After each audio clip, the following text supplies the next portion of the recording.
What is up, fight fans? It is 2 p.m. in the Mile High, so you know what that means. It is time for the MMA plug presented to you by Mile High Sports. I'm your host, Jordan Kurtz. You can give me a follow along online on Instagram and Threads at Comments from the Peanut Gallery. Follow me along on TikTok at the Peanut Gallery MMA. Got my man Danny Bailey behind the boards holding it down for me as always. Want to give a big shout out to the rest of the Mile High Sports crew out there, doing lots of great things out there, covering the core four sports out there. It's a little bit of downtime right now officially for the NFL season, but all of our guys are definitely in full swing of covering everything that is going to be leading up to the draft, NFL free agency, that March date where all the roster moves comes up like pretty much like the first week of, or that's like the first day of big roster stuff, right? First week of March, Danny, if I'm not mistaken. Yeah, the combine is this week out in Indianapolis, okay, and then free agency after that. So yeah, so there will be some big names on the move for sure, because I think a lot of teams are looking to make some big changes this year. Yeah, you know, I mean, there's a lot of guys out there talking the Broncos might be in the mix for a big running back out there. Do they decide to bring Vaughn back on a one-year deal just to kind of be like that D-Ware vet in the room? You know, do they bring some of those guys in the mix? Keep it locked on those guys here from the Mile High Sports crew for all the up-to-date knowledge on the Broncos world there.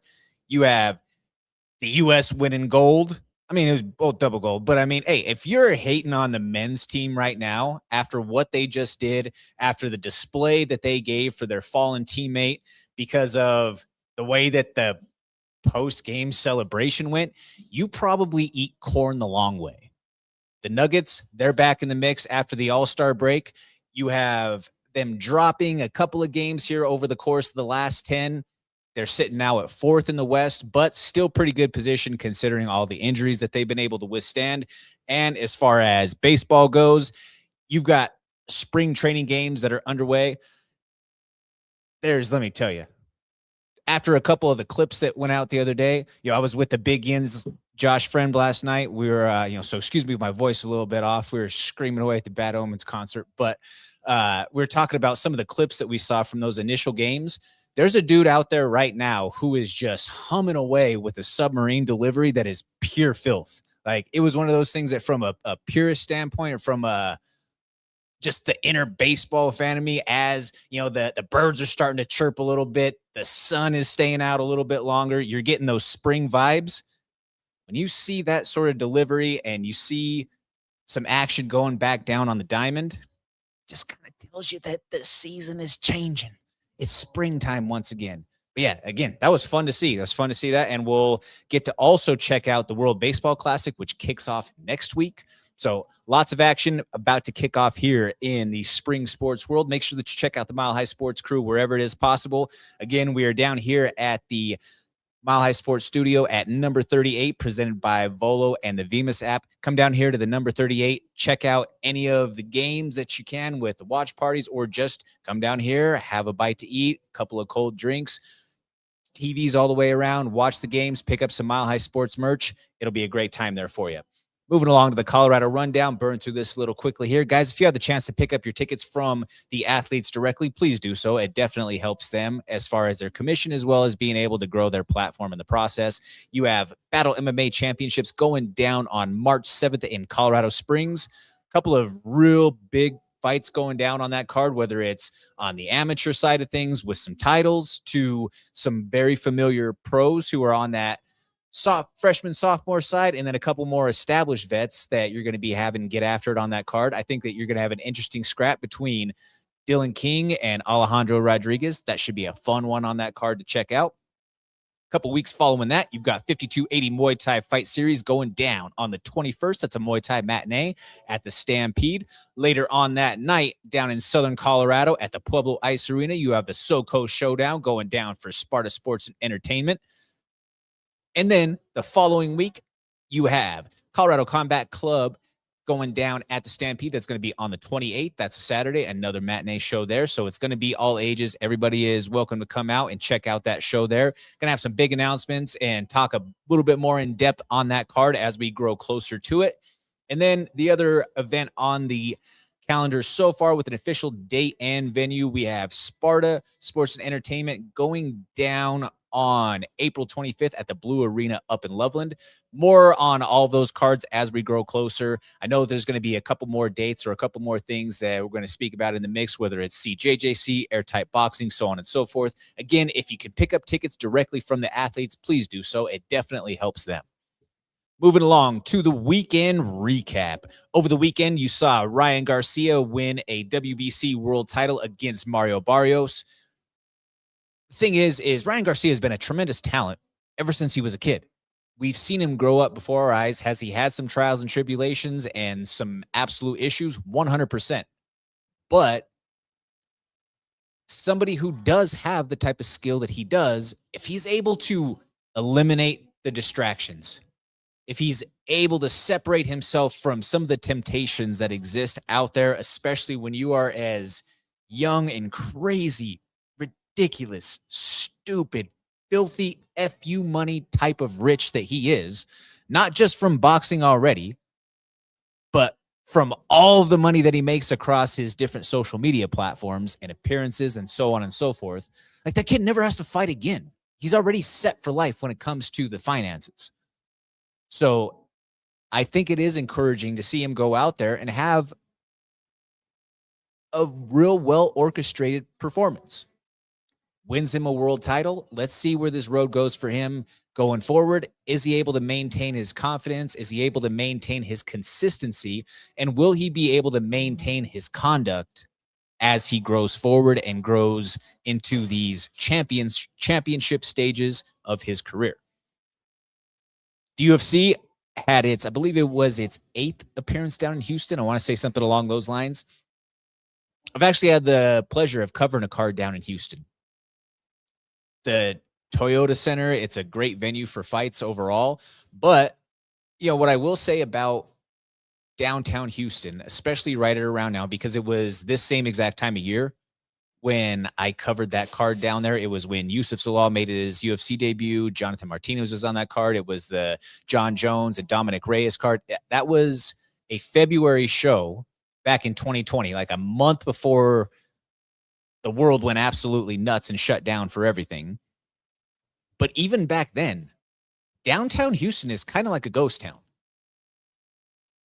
There's not a lot of things that are surrounding, like right directly by where the arena is. There's some stuff, you know, a little bit outspread from there. A couple of miles, you have University of Houston, but then there's also like Third Ward that's then like a mile away. So not exactly the greatest of locations.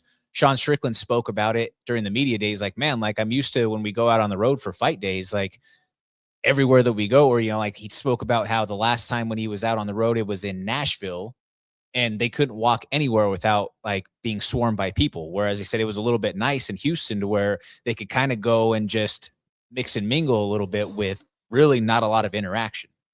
But moving along from that, talking about the fight itself directly, you had Sean Strickland taking on Anthony Fluffy Hernandez. This was a dominant performance from Sean Strickland. As much as, hey, I love Fluffy Hernandez. Fluffy is somebody who, you know, one of my best friends in the world, Josh Friend, fought him in his UFC debut. You know, I've experience with him, have degrees of separation with Sean, with being friends with Chris Curtis, to some of his other representations, so on and so forth. This was the absolute best that Sean Strickland has looked since he won that 185-pound title from Israel Adesanya. There's some guys who fold under pressure when their back is seemingly against the wall, or when maybe not against the wall. His back wasn't against the wall, but being countered out. The UFC didn't think that Sean Strickland was going to beat Israel Adesanya on short notice when he was the fill-in within all of a couple of weeks for DDP a couple of years ago. The UFC was leading toward a push for Fluffy Hernandez against Hamzat, somebody who stylistically, but also has a following and was entertaining in the process, as opposed to Nasruddin Imavov, who is a really talented fighter,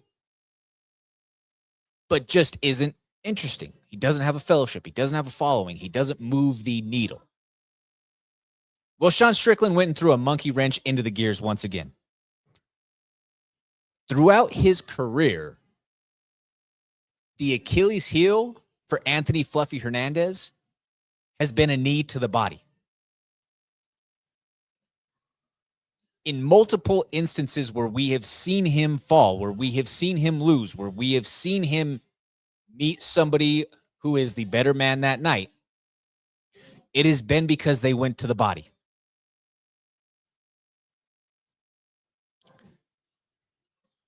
I don't know what that means for Fluffy going forward. If that's something that guys will start to try to now at this higher level go for directly, because I mean, again, he's got a really hard style to be able to do that against, but if you can find it, more power to you. I think that main event fight on Saturday night also spoke to when your jab is on and people, they want to say like, oh yeah, all Strickland does is just jab and teep, jab and teep. I get that that's a big part of what he does. But especially when it works, like it did the other night against Fluffy Hernandez, you can win a fight at the highest of levels. A main event UFC, what is potentially or what is perceived to be a title eliminator fight, by establishing the jab. 6 ways to it, right? Multiple different ways to find that strike. And Sean Strickland has mastered the art of it. Another thing that's huge with Strickland is he doesn't get hit at the rate that everybody else does. But he'll find ways to touch you. Again, when we're looking at his career historically, where does he sit amongst the record books? Highest defense rate, more than 60+%. Most significant strikes thrown in the division. Obviously, that hasn't always worked out for him. He's lost. Lost in world title fights, but he's also won them. And when we see Strickland, who is operating moving forward with the confidence that he did the other night, that's a hard man to look good against. Are there ways to beat him? Sure, absolutely. But you could go to the drawing board and pick apart the X's and O's for basically anybody out there that, yeah, you can find tactics, you could find strategies, you could figure out what are maybe some of the traps that we can set. But you got to go do it still. And I think this also speaks to one of the early points that I made last week, that Sean's grappling is severely underrated. Just because he chooses to not use it doesn't mean he can't do it. That guy puts on the singlet and wrestling shoes every single week out in Las Vegas and goes through a hard couple of hours of wrestling practice. But he just doesn't choose to do it in a fight. He doesn't choose to use it in an offensive way. He will use his grappling. He will use his jiu-jitsu black belt. He will use those tools to funnel himself back to where he actually wants to fight the fight. Sometimes, yes, you can take it with a grain of salt, but all the way back to when he was a 21-year-old kid, still fighting in King of the Cage, Cage Warriors, I can't remember. King of the Cage, was a King of the Cage champion out there in California. Doing a lot of training with Team Quest. Well, Uncle Chael was a training partner with him on a regular basis. And Chael said, hey, like we're at different points of our career, so I don't really know much about this young kid. But I go in and I start training with him, and I think that, and it's a grappling day, and man, he's doing really well and he's holding his own. So I think initially, oh, wow, well, this kid's a wrestler. Well, then we go through a jiu-jitsu session, and this kid does equally as well and holds his own in jiu-jitsu. Well, maybe he's a jiu-jitsu guy. Well, then he goes through a couple of fights, and then I realize, no, he's actually really more of a kickboxer. So, again, take the art of storytelling that Uncle Chael brings with anything that he puts out. But essentially what the message was, if you were to read between the lines, Sean Strickland is a very well-rounded mixed martial artist and has been somebody who has been doing this with just rep after rep after rep, hour after hour, day after day, week after week, month after month, year over year for a very, very long time. And he's just now at the apex of his respective division. So again, could be a little bit of sensationalism with Chael saying it, but I don't doubt that that's the case. I mean, there's a reason why he's excelled to the point where he has. He's a hard style to look good against. You have two guys who are now seemingly on the outside looking in of a title shot between Sean Strickland and Nasruddin Imavov. Usually when that's the case, when you have two guys who are maybe a little bit in limbo, especially given that Hamzat's in the middle of Ramadan right now, well, you would maybe, and Nasruddin is too, but I digress. You maybe set that matchup up for a number one contender, a title eliminator fight between Sean Strickland and Nasruddin. Sean Strickland already beat him. The last loss that Nasruddin had was Sean Strickland. So yes, I do believe that what Sean Strickland did on Saturday night, going out there, finishing a guy who was on an 8-fight win streak, is absolutely enough to catapult him into that number one contender slot for the 185 title.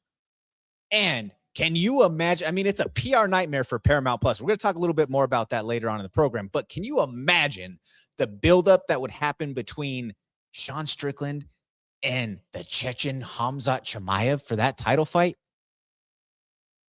Unreal. You want to talk about cinema? I mean, it might be halfway bleeped out on any sort of syndicated channels out there, but give me it. I want to see that fight. And those two have history with each other. Moving along to the co-main event, you had Uros Medic taking on Jeff Neal. Man, he sparked Jeff Neal out cold. Out cold. Another big first-round victory for Medic. You know, we talked about some of his streak and all the things that he was doing that is catapulting him toward the upper echelon of that 170-pound division. Well, a win over somebody who has been a gatekeeper, litmus test, if you will, for the division like Jeff Neal has been. Nah, you just proved yourself and you're going to get a little bit of a push now. Medic was one of those fighters who, he's from Serbia. He's been having some issues with visas from time to time. Well, this is also the power of the connection, and give a damn what your politics are. It's nice when you have this sort of pipeline to where, okay, right in the back after he gets the big win, he gets a call from 47 saying, hey, your visa issues are taken care of. You can go wherever you want now. You have my clearance. That's a video that you guys could check out. I mean, I don't know how all of that stuff works logistically. All I know is that, you know, I mean, when the commander-in-chief gives you a phone call and says that your visa issues, consider them no more, I think that you're probably set up. I think it's fair to say if that's the case. Following matchup, man, Melky Costa announced himself as a true player for real at 145 pounds. To be able to knock out Dan Ige, that's a tremendous feat that you can add to your resume. That 100K that you gain from it, that's life-changing for Melky. Spinning back kick, the way that it sat him down. I mean, I know that Ige was upset with the stoppage, but it was valid. You know, he flashed for sure. And then once he hit the ground, he shelled up. It was an immediate defense. You know, did he defend himself? Sure, but did he work to improve while being struck on after having a potentially fight-ending blow that sent him to the canvas? No, I don't disagree with where that stoppage came. But there is another fight on the card where I definitely think that the stoppage was late and valid criticism should come from it. It wasn't this next fight, but it was more exciting than I thought between Sergey Spivak and Ante Dalia, a couple of heavyweights. You know, each of them had their moments. You had the decision ultimately going to Spivak. You know, both of those guys they're in that serviceable category, or those couple that are they're not ever going to be title challengers in the UFC. You know, D'Elia was a former PFL champion, but he's never going to challenge for a UFC title. But is he going to have some fun and exciting fights? I mean, yeah, that had his exciting moments where he had his blitzes and his flurries. He damn near had Waldo Cortez Acosta finished, who is now streaking toward the top of the division. But the infamous eye poke that turned him into the Pirate, well, there goes that fight. So yeah, he's going to be a guy who's going to give you some quality fights. He's going to give you some serviceable performances. But are either one of them ever going to be a top tier guy? No. Check out that segment from last week where we talked about some remedies to potentially save the heavyweight division. Next fight from that, you had Jacoby Smith, who took on Josiah Harrell. That was a scary knockout. Kerry Hatley Jr., my man, you were a day late and $1 short on that stoppage, and then you wanted to act red-ass when you were stopping and pulling Jacoby Smith off. It's not his fault that you were 2 days late.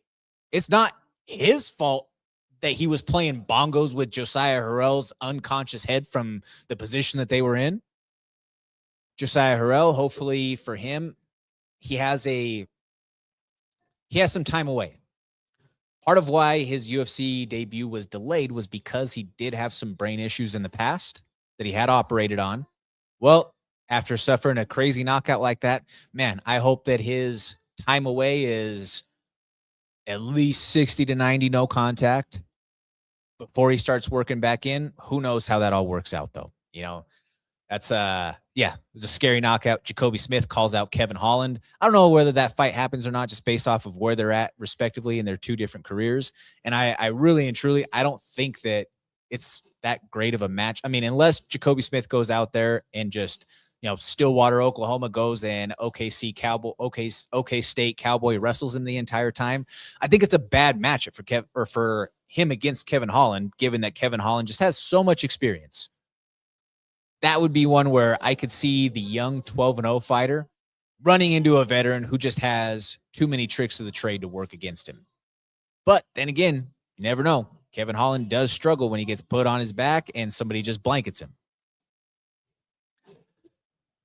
Next matchup was a split decision victory for Michel Pereira de Molador taking on Zach Reese. You want to talk about an acting performance? My man. When the hell were the Golden Globes or the Oscars or whatever? That was like a couple of weeks ago.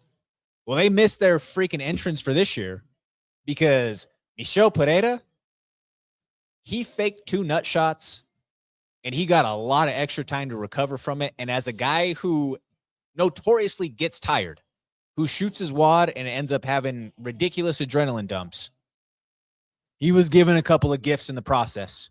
He was absolutely given a couple of gifts and got the win over the hometown kid because of it. The Oscars are actually in a couple weeks, so maybe you can catch a late nomination. Hey, who's out there writing? Who's got the late interest? You know, I know Paramount Plus out there. Does that count something toward it? That's got to be like a movie studio entry or something like that. I don't know how all those crazy award shows work, but yeah, he deserves to be in the running for it. You had Ode Osborne dropping one to Idris. Then you had Alvin Correa getting the unanimous decision victory over Luis Grim-Grillet. You had another stoppage that I think was a little bit late in the Jocelyn Edwards fight against Nora Coronel. Now, Jocelyn Edwards had a slam that I think should have probably stopped the fight.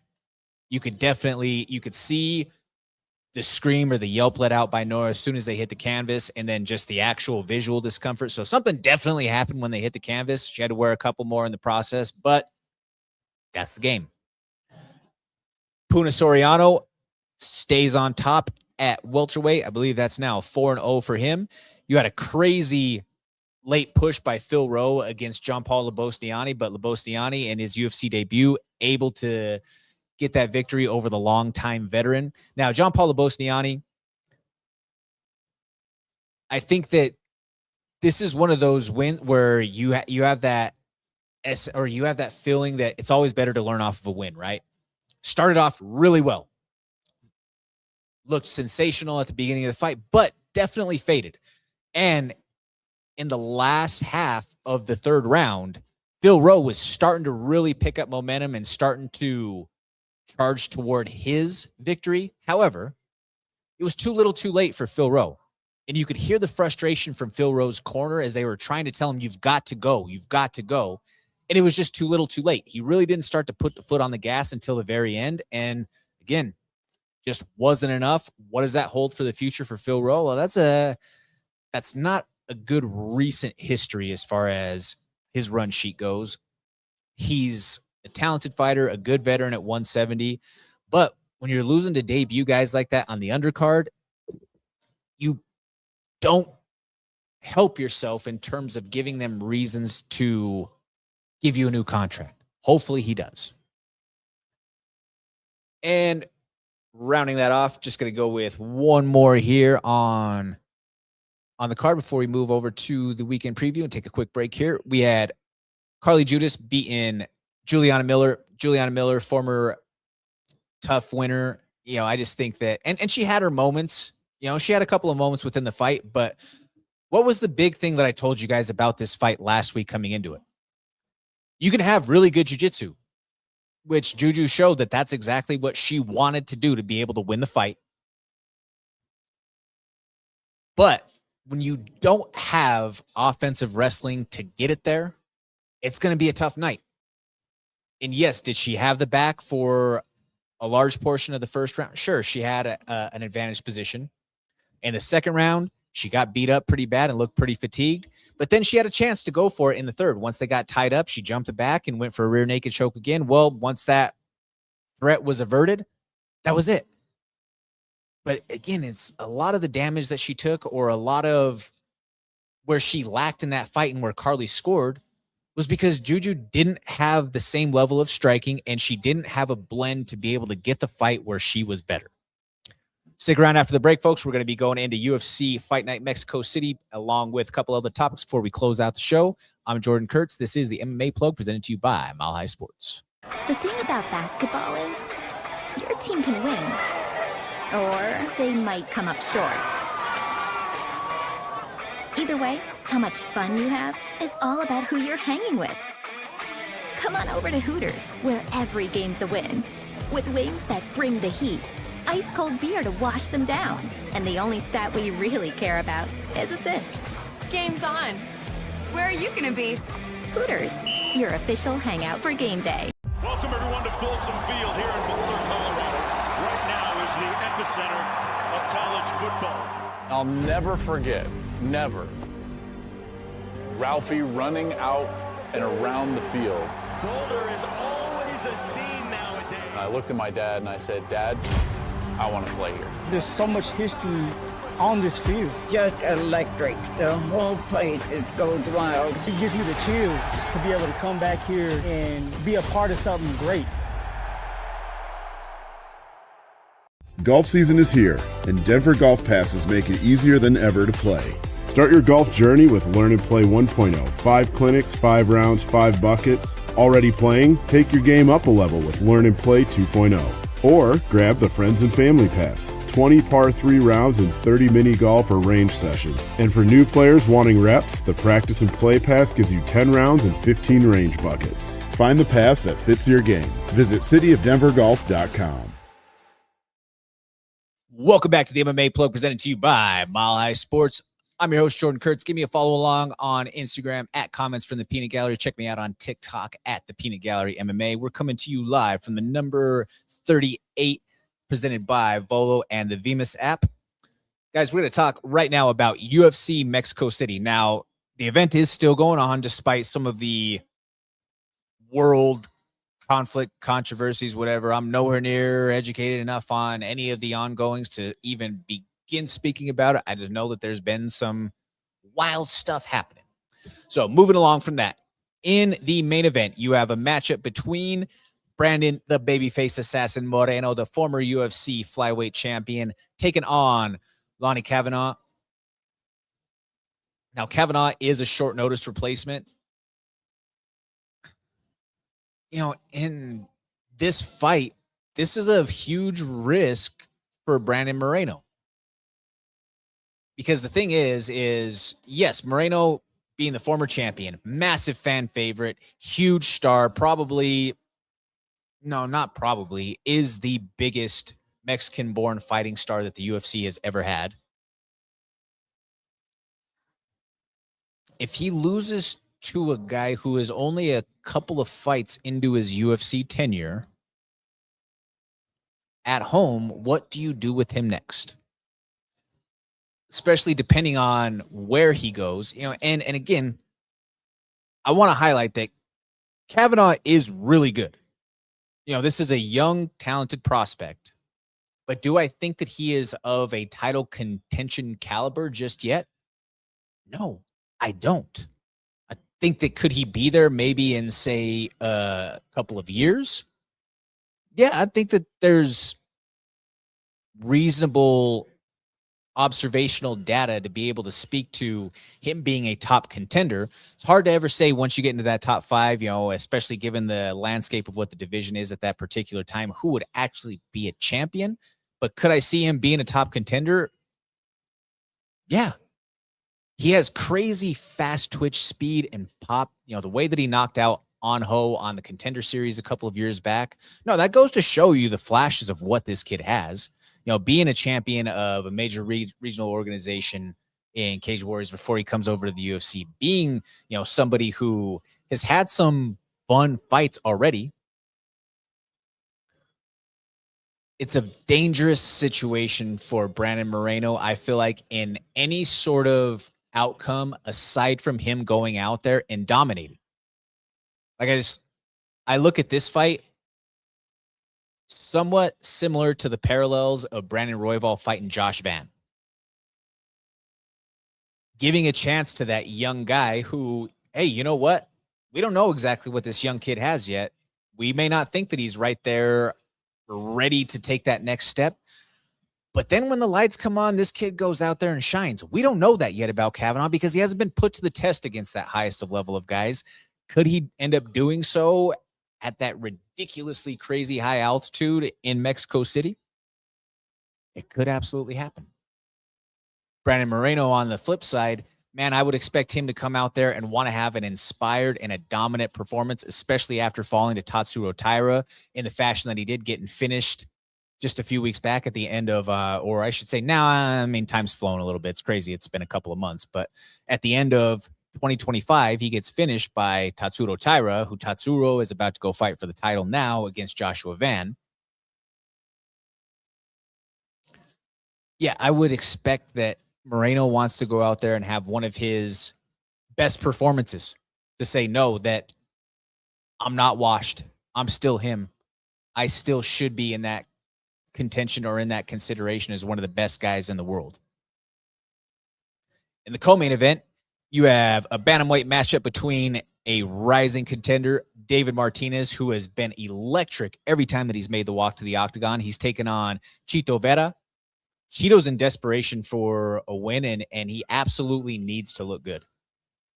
Chito being a former title challenger, some could absolutely make the argument that he was gifted the title shot based on the history with Sean O'Malley and so on and so forth. That's an argument that is long since past. I think that Chito needs to have a quick start against Martinez. And some of those wins that Chito had en route to getting his initial title shot, or when he was on that illustrious win streak and taking out some of the top names in the bantamweight division, there were a fair amount of those where you could argue, or you could say that he was losing the fight until he found the knockout. And in some ways, you could say that that was tactical or that was strategic. That was just biding his time, waiting for his shot, setting his trap, so on and so forth. Sure, I'll give you that. But you can only give away so much of the fight. You can only give away so much, especially when your opponent is scoring. There's only so much that you can concede before it's just too far gone. So, yeah, I could potentially see a big breakout performance from David Martinez coming this weekend. As much as I love Chito, hey, met Chito, he's a cool dude. He's a fun person to be around. But he's in kind of that limbo of Father Time is starting to kind of creep in a little bit more. And you have this next wave. he's one of those guys that we'll see be used as a change of the guard as we go forward. Daniel Zellhuber, again, this is another matchup of one of those changing of the guard sort of dynamics to the matchup. Daniel Zellhuber, 2024 Fight of the Year winner from that fight that he had with Esteban Hibovic at the Sphere. He takes on Bobby King Green. Hey, as much as I love Bobby, Bobby is an extremely entertaining guy, has always put on a show for the fans and has left himself out there in the cage. Bobby's at that point now, too, where it's not that he's on a Tony Ferguson sort of run, but he's going to take more losses than he is wins at this stage. And they're going to use his name to build some of these younger guys. Being that he's gotten knocked out pretty bad a couple of times in the last couple of years, we could very well see the boxing of Daniel Zellhuber go out there and find the kill shot. Moving along through a couple more of these before we keep it locked through the rest of the weekend. You have Edgar Chairez making his return against Felipe Brunez. Chairez is always a fun guy to watch. He just goes out there. I mean, another guy who I don't think he's ever going to be a title contender, but is he going to give you some fun fights? 100%. You have a prospect who a lot of people are extremely high on in Imanol Rodriguez. Young kid 6-0 coming out of Mexico, taking on Kevin Boas. Jose Medina taking on Ryan Gardra. You have a matchup that may have a little bit of top of division implications going down on the prelims between Macy Chauson and Island Perez. Christian Quinones taking on Chris Moutinho. Yes, that Chris Moutinho. Hey, for his sake, man, I want to see that guy go out there and get a win in the UFC finally. Obviously he's going into enemy territory, fighting a Mexican-born fighter, but Chris Moutinho, hey, he's paid his dues. That guy has fought the long way through, fought some of the top guys in the division, like a Sean O'Malley on short notice, and was a gamer. I'd just like to see him have a little bit of chance at some success at the big dance. Moving along from that, just another couple to talk about before we head on to the next segment. You've got Eric Silva taking on Frank Mitchell. I think that's going to be a fight that you might see still the early prelims, might still a little bit of the thunder on the undercard. Just a couple of guys at featherweight who I think have a good game about them. They're building. They're both trying to grow and announce their presence with authority. But the biggest question for all the fights on this card is, how is the altitude going to play a factor? How is the altitude going to be something that either works in somebody's favor or you see it completely drain somebody and break somebody's will as the card goes along or as the fight ensues? Moving along from that, just going to talk real quick. You have RAF 6 going down in Tempe, Arizona this weekend. That's Real American Freestyle. Change it from one of the big matchups that we had spoken about earlier, but it's not necessarily a bad thing for us here in Colorado. So the matchup that we had teased a few weeks ago was that Bryce Meredith, another good dude, friend of mine, met him through the years. He's been on LFA cards that I've covered. He trains with a little brother, Jacoby Jones, down there in Arizona. Just again, a dude who was a standout wrestler in Wyoming, at the University of Wyoming, has gone on now, is in the PFL, is a fighter who has had a great deal of success in the cage, but he's putting the wrestling shoes back on, getting out there and going to compete. He was originally supposed to go against Mohamed Mokaev. Mokaev had visa issues being able to get into the country. Well, in steps Andrew Alides. Why does that name sound familiar? Yes, that is Andrew Alides, who was the NCAA national champion out of the University of Northern Colorado just a couple of years ago. So that's something that you could have a little bit of a Colorado tie for this fight going down, or for this wrestling match going down at RAF 6 this weekend. A couple of other big names on the card. You have Aljo filling in for the injured Chad Mendez, taking on Bendo Benson Hernandez. Jordan Oliver taking on Bo Bartlett. You have Kadek and Wick. Another exciting matchup there. Bubba Jenkins is going to be on the card. You have Arman Sarukian taking on Polis. And then you also have Henry Cejudo and Uriah Faber in the main event. these RAF cards are a great blend of guys who are involved in the MMA world and some of those marquee names that are your big draws, along with some of these elite world-class, world-level, Olympic, world stage, so on and so forth, caliber wrestlers. It's a tremendous show. I'm looking forward to it over the weekend. It's going to be going down on Fox Nation. Real quick, want to talk something that happened over the weekend that was really kind of unprecedented that we haven't seen, especially in any of the recent years with the UFC's push. Sean Strickland's mic got cut at the end of his post-fight press conference. Is this a PC move for Paramount Plus? Sean Strickland in a fight week, I get it. From a PR perspective and a traditional sense, it's a nightmare. But if you sift through a lot of what he says, you know, there are some nuggets that you can take from it that aren't all bad. Overall, though, you know, the thought that the UFC has had for quite some time, or at least has positioned itself, is that they are going to allow their athletes to say what they want to say. They believe in allowing for that freedom of expression, but that was also prior to the broadcast deal changeover. That was prior to them getting a $1.1 million bag per year from Paramount Plus. Paramount Plus might be a little bit like, hey, can't really have this guy out here saying some of these things. So I can understand the corporate side, but that's also a concern that I've voiced for a long time, ever since the UFC started to grow, or MMA as a whole started to grow toward commercialization. Like, how much of our raw, against the grain, rugged, counterculture sport and product that us OGs, us long-time hardcore fans, how much of that are we going to lose with corporate interest at mind? This is a step kind of in that direction, if we're being honest. It's not the buttoned up, polished product that you're going to get from the NFL or the major leagues or any of these other entities where you see everybody coming out with suit and ties and talking in press conferences in cliches and colloquialisms. It's not going to be that. That's not what it is. If you look up acquired taste in the dictionary, you're going to see Sean Strickland's picture right next to it.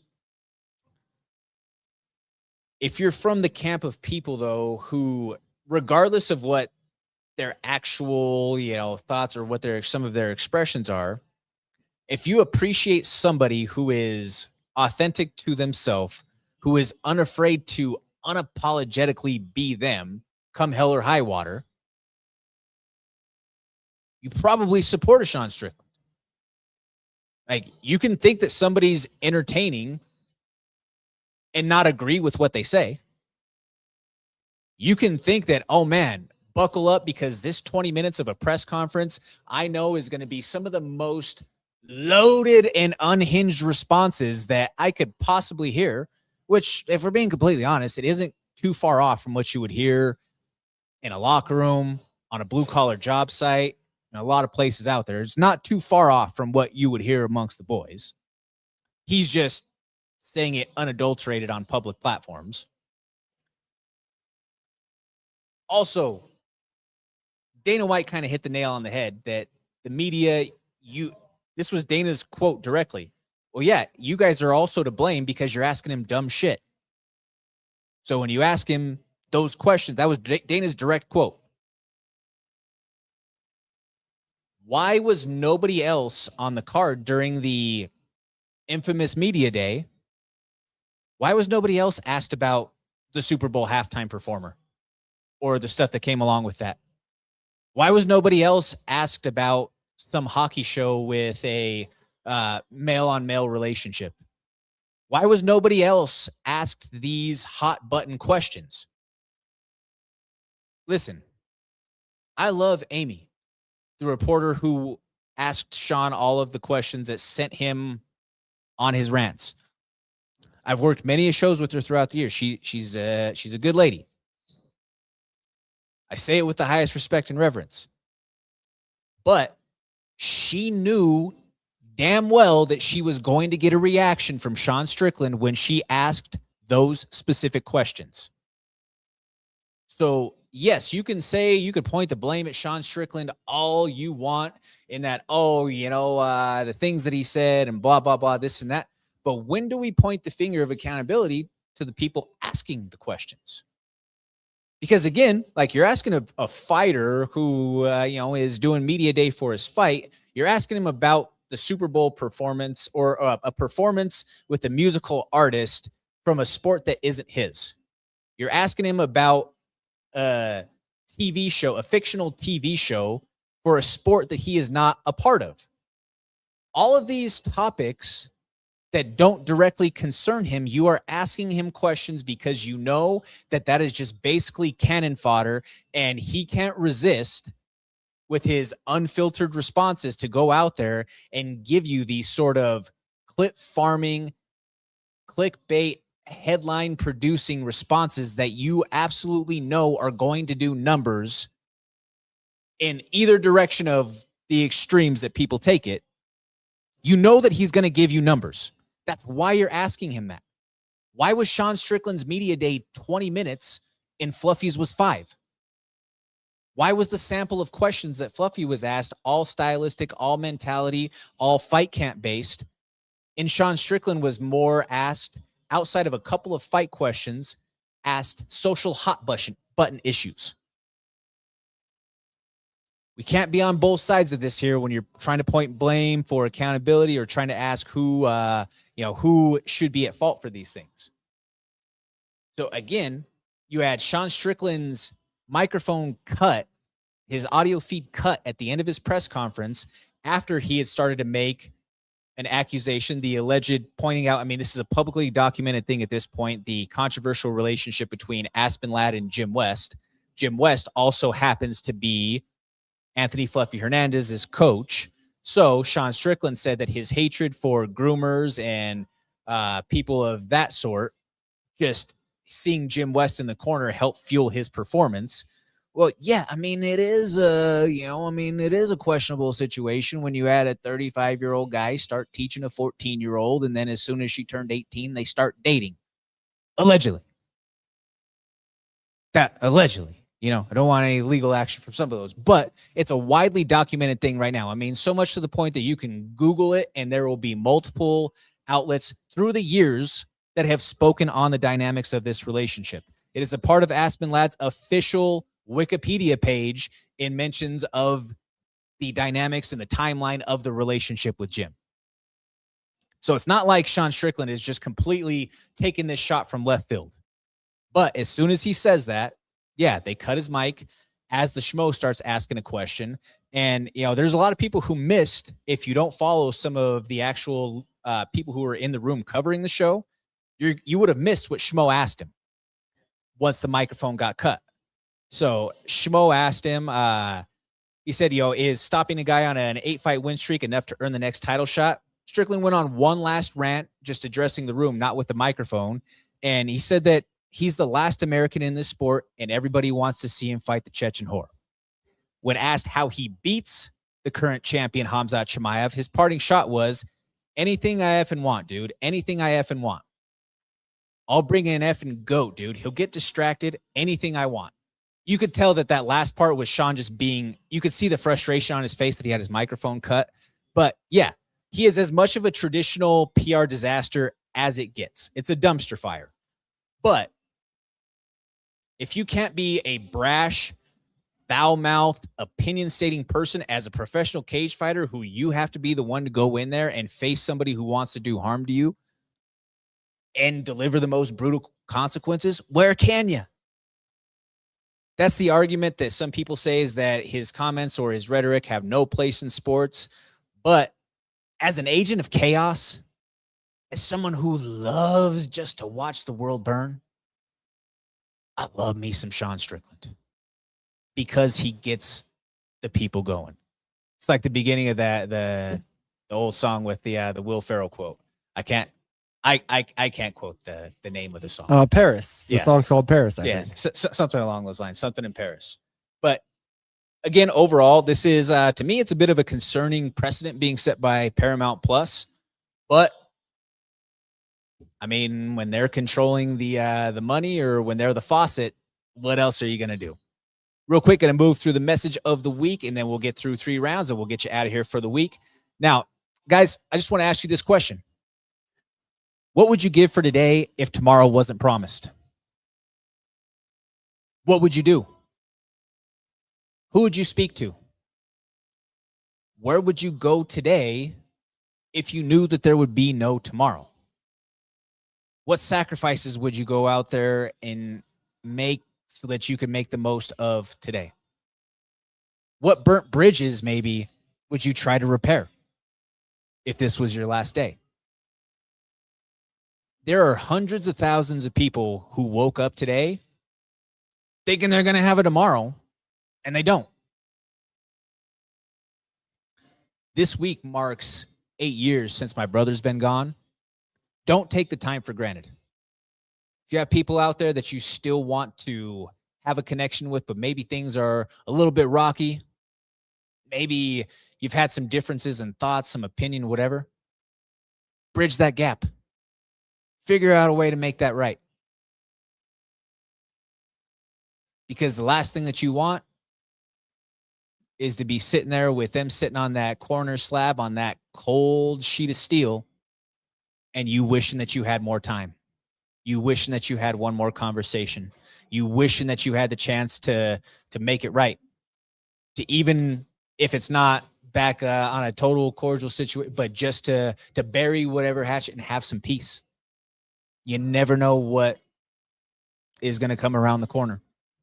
What would you give for today if tomorrow wasn't promised? Just like that, though, we're going to move along to 3 rounds and close out the show for you. We got my man Danny Bailey behind the boards. First round, my man. Yeah. Floyd Mayweather and Manny Pacquiao are officially running it back at the Sphere later this year. What are your thoughts?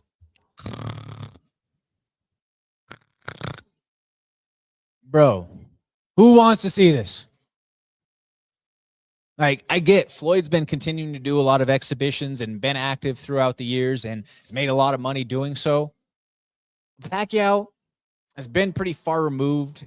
You know, I get that they've got their history. The first time that they fought happened way too late. Now they both damn near got their AARP card and they're going to fight again? What the hell are we doing out here?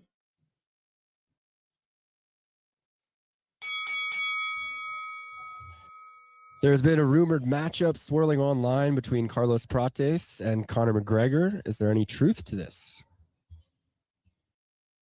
Well, this would effectively be the end of the fighting career for one notorious Conor McGregor if they were to make this matchup.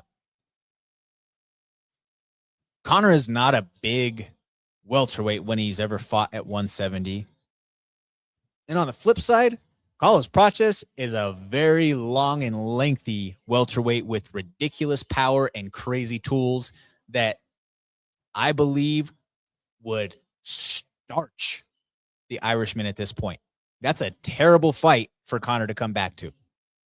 I do a 100%. Like, Conor is going to come back. Like, they're going through all the negotiations and all of the contractual situation right now, being that no pay-per-view left in the mix or no numbers that way. That's the big holdup right now, as I've been told. That's the big issue. That was the whole reason why Ronda ended up going elsewhere, was because a big part of what her prior compensation structure was based on pay-per-view model.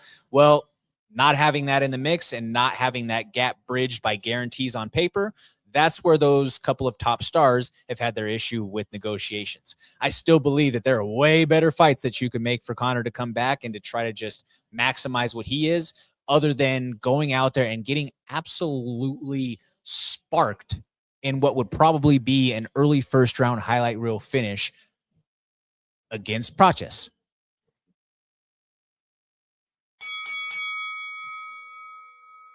All right, and last round, former UFC middleweight champion Robert Whittaker is set to move up to light heavyweight and test the waters at 205. Is this a good move? 6'7". No, on a serious note, there's not really a route to the title that exists for him back at 185 anymore. He first gets to the dance as a welterweight.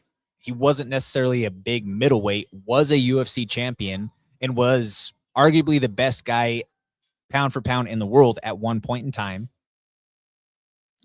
But moving all the way up to 205, man, that's another 20 pounds and some considerable size in the frame that he's going to be giving up.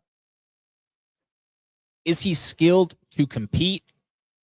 Yes, especially given the consistency of high-level talent in the division. Do I think that he could go up there and win some fights? Certainly, absolutely.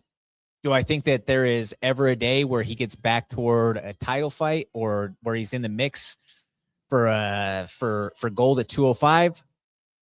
I just don't see it, especially at this stage. I think that there's a couple of more maybe fun, big name or higher dollar fights that are on the horizon for Robert Whittaker.